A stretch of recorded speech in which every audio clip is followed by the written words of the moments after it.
एक समय की बात है, पहाड़ियों और हरे भरे जंगलों के बीच बसे एक शांत गांव में कवि नाम का एक बुद्धिमान बौद्ध भिक्षु रहता था।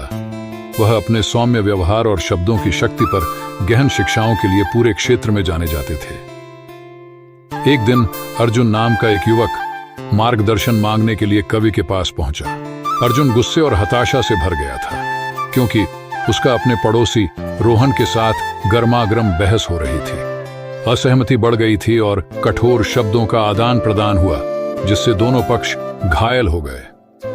कवि ने अर्जुन की व्यथा कथा ध्यान से सुनी और उसे बोधि वृक्ष के नीचे बैठने के लिए आमंत्रित किया, जहां वे बात कर सकें। बुद्धिमान भिक्षु ने शब्दों की परिवर्तनकारी शक्ति पर जोर देते हुए अपने अतीत की एक कहानी साझा करना शुरू किया। बहुत समय पहले कवि ने शुरू किया, आपकी तरह ही एक युवा भिक्षु था। उसे भी ऐसी ही स्थिति का सामना करना पड़ा, जहां क्रोध और कड़वाहट ने उसे खत्म करने की धमकी दी थी। अपनी निराशा में उसने एक बुजुर्ग भिक्षु की सलाह ली, जिसने एक मूल्यवान सबक साझा किया। बुजुर्ग भिक्षु ने युवा भिक्षु को सलाह दी कि वह अपने शब्दों को उसी सावधानी से देखें जैसे कोई नाजुक फूलों को संभालता है।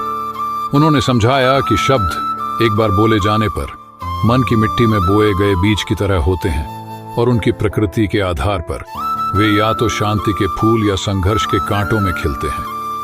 युवा भिक्षु ने इस शिक्षा को हृदयंगम कर लिया और सचेत वाणी का अभ्यास करने का निर्णय लिया।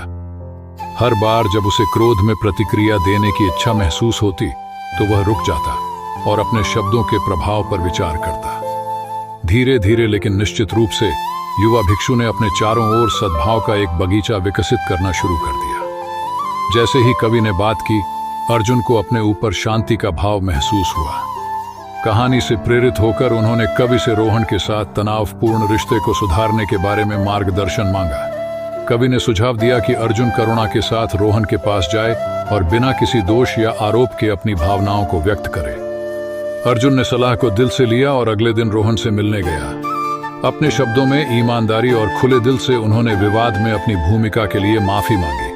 अर्जुन की विनम्रता से प्रभावित होकर रोहन ने जवाब में माफी मांगी। एक बार संघर्ष में उलझे दोनों पड़ोसियों ने विचारशील और दयालु शब्दों की शक्ति के माध्यम से सुलह का रास्ता ढूंढ लिया। उस दिन के बाद से अर्जुन और रोहन ने कवि के ज्ञान को अपना लिया और गांव समझ और सद्भाव का स्वर्ग बन गया। कवि ने शब्दों की शक्ति पर अपनी शिक्षाएं साझा करना जारी रखा और सभी को याद दिलाया कि जीभ दो धारी तलवार की तरह या तो घाव कर सकती है या ठीक कर सकती है। और इसलिए बोधि वृक्ष की छाया के नीचे गांव ने दया, करुणा और समझ के बीज सीखा। शब्दों की एक टेपेस्ट्री बनाई जो आने वाली पीढ़ियों के लिए शांति के बगीचे में खिल गई।